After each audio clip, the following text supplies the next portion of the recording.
In 1992, a string of federal agency fuck-ups would lead to the senseless deaths of the Weaver family in the infamous Ruby Ridge siege. Their crime? Well, basically nothing.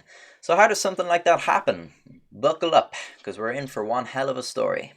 Randy Weaver was a former Iowa factory worker and U.S. Army combat engineer who moved to Idaho with his family in the 1980s. They wanted to escape what they saw as a corrupted world, and his wife Vicki had recurring dreams of an impending apocalypse. So it sounds like they were religious nuts or something, and that always makes for an interesting story. They began selling their possessions, learned how to live without electricity, bought 20 acres of land on Ruby Ridge, and began to build a cabin, which is very admirable. One time our electricity went down for a few hours and I had to be sectioned in a mental hospital. Troubles began when Randy had a dispute with his neighbour over a $3,000 land deal. Weaver won the ensuing lawsuit and received an additional $2,100 in court costs and damages. His neighbour was so pissed off that he wrote letters to the FBI, the Secret Service, and the county sheriff, claiming that Weaver had threatened to kill the Pope, the president, and the governor of Idaho, so he couldn't sort his problems like a fucking man, and he had to go behind Randy's back and be a dirty snake. That's properly pissed me off now. You dirty, good-for-nothing rat bastard. What a fucking dead-set cunt. In 1985, the FBI and the Secret Service began investigations over these claims, and poor old Randy and Vicki were interviewed for 2 hours. The Secret Service came to believe that Randy was a member of the Aryan Nations and that he had a large weapons cache at his residence. Randy denied this and he was let go.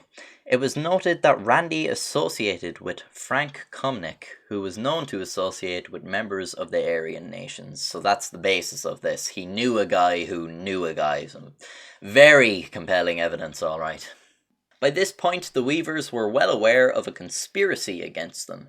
They filed an affidavit in the county courthouse stating that their personal enemies were plotting to provoke the FBI into attacking the family. They even wrote a letter to the President Ronald Reagan saying that someone may have sent him a threatening letter under a forged signature pretending to be them. In 1986, the ATF had a separate investigation into Frank Cumnick and his association with the Aryan Nations. When they first became aware of Randy Weaver, an undercover ATF informant posing as a weapons dealer was introduced to Weaver through Cumnick. Over the next 3 years, Weaver and the informant met several times, and according to the informant, Weaver sold him 2 illegal sawed-off shotguns. Weaver eventually learned he was a spy when an FBI informant outed him, which is, they work for the same government. That's mind-boggling. The ATF tried to use the shotgun charges as blackmail against Randy to force him into becoming an informant for the investigation into the Aryan Nations, but Randy refused to become a snitch. Fucking legend. Absolutely. What a lad, chalk it down, one of the boys. So the ATF filed the gun charges and also claimed he was a bank robber with criminal convictions, which is just a lie. They just made that up. So stay salty, ATF, you fucking cunts. Absolutely not one of the boys. So Weaver's trial date was February the 20th. However, the probation officer sent Weaver a letter that stated it was March the 20th. Obviously, he then missed the trial date and was now considered a fugitive, and the US Marshals Services became involved.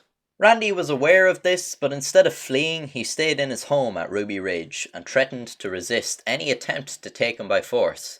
And you can't blame him, really. I mean, if you put yourself in his shoes, like, you're fairly sure there's some sort of conspiracy against you, an informant tried to drag you into some sort of investigation, and they gave you the wrong fucking date for your trial. Weaver had an intense distrust of the government and believed he wouldn't get a fair trial if he appeared in court.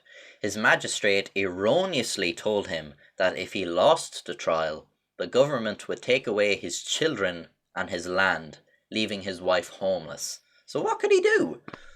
In 1992, the US Marshals Service had made a series of attempts to get Weaver to surrender peacefully. They negotiated through third parties, but Weaver still thought he'd just lose everything if he surrendered. Eventually, surveillance teams were dispatched and hidden cameras set up around the residence to monitor the Weaver family. During this time, the threat that Randy Weaver posed became greatly exaggerated. Somehow, enforcement came to believe that he was a Green Beret, that he would shoot anyone on sight, that he booby-trapped his property and had tunnels dug in and around the area. It was even reported that he fired shots at a helicopter doing a flyover for a television show, despite the pilot just saying that it didn't happen. And at this point, you wonder how many more fuck-ups can law enforcement make? Like, it's just been non-stop blunders every step of the way. It's retarded how much stuff they got wrong, and we haven't even got to the worst of it. Like, who the fuck was in charge? Because in my mind, it's between Homer Simpson, a honey badger wearing a suit, and literally no one. Like, everyone was just kind of left to their own devices. On August 21st, 1992, 6 marshals were sent to scout the area for suitable places to ambush and arrest Weaver. They were properly decked out in camouflage, night vision goggles, and M16s. 3 marshals set up an observation post on the ridge, and another 3 made up the recon team. At some point, they threw a rock at the Weaver cabin to test the reaction of their dogs.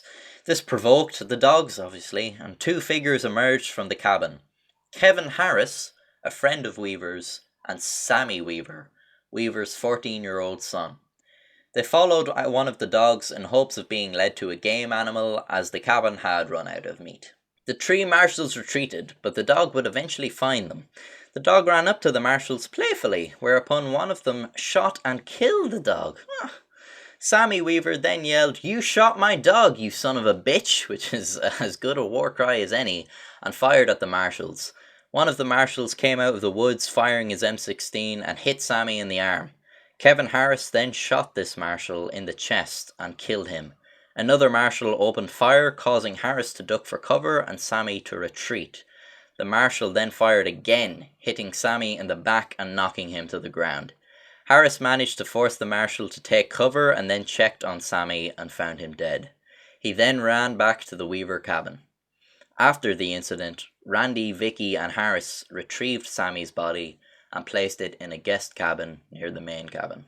The firefight and killing of a marshal set into action a 12-day siege where several hundred federal agents surrounded the house. Special rules of engagement were drafted up for sniper teams, and by all accounts there were basically shoot-on-sight orders. Everyone was taken aback by them. An FBI negotiator said he was surprised and shocked, and that these were the most severe rules of engagement he'd ever heard in his over 300 hostage situations. Another poor judgment call which would result in the loss of more lives. Before negotiators even arrived at the cabin, an FBI sniper shot and wounded Randy Weaver in the back as he was entering the cabin to visit his son's body.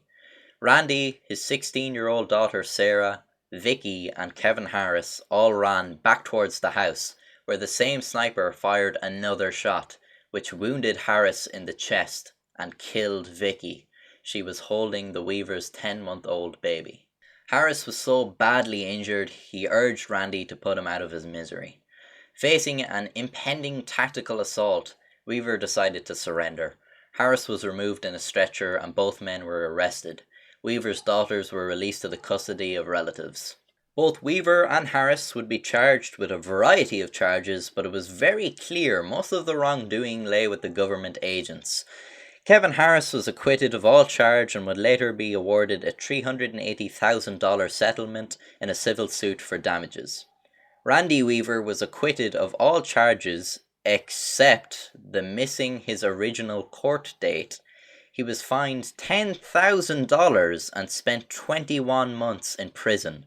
He would later file a wrongful death suit for $200 million, but accepted an out-of-court settlement for $100,000 and $1 million for each of his 3 daughters. What an absolute disaster for everyone involved. I take it back the joke I made about the questionable leadership. It clearly wasn't just incompetence, no. I'm fairly sure it was Satan himself leading this operation. That's the only thing that can explain the downright malice behind every action here. Like, after a while, you can't really say they're accidents anymore. If your dog keeps shitting on the carpet for months after you taught him not to do that, it's not an accident anymore. He's not confused. He's shitting on the carpet because he wants to shit on the goddamn carpet. And because fuck you. What a long fucking video. It took me ages to do this. So if you liked it, please leave me a like and a comment and all that nice stuff. Check out my other videos and subscribe for more honey badgers in suits.